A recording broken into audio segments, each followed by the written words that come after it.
রাজ্যের মুখ্যমন্ত্রীর নির্দেশের পরে মিড ডে মিল পরিষেবা পরিদর্শনে এদিন পঞ্চায়েত সমিতির সভাপতি থেকে আধিকারিকরা রীতিমতো নড়েচড়ে বসেন।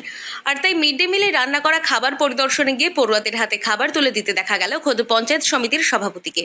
শুধু পরিবেশন নয়, নিজেও খেলেন মিড ডে মিলে ছাত্রছাত্রীদের জন্য তৈরি হওয়া খাবার।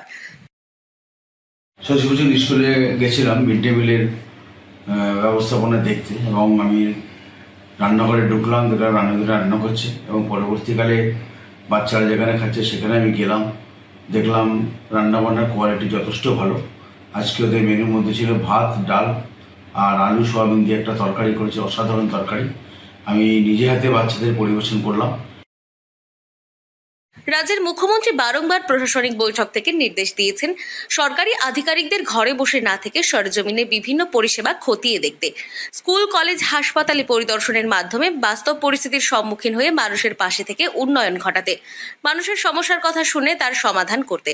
আর তাই প্রশাসনিক সর্বময় কর্তার এই নির্দেশের পর ব্যারাকপুর ২ নম্বর পঞ্চায়েত সমিতির সভাপতি প্রবীর রাজবংশী বৃহস্পতিবার দুপুরে আচমকাই যোগবেরিয়া তেঘরিয়া শশীভূষণ হাই স্কুলে যান।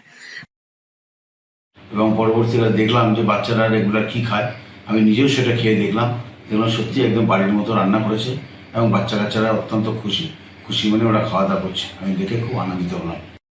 মিড ডে মিলে পড়ুয়াদের জন্য রান্না করা খাবার খেয়ে পর্যবেক্ষণ চালান, খাবারের গুণগত মান বিচার করেন।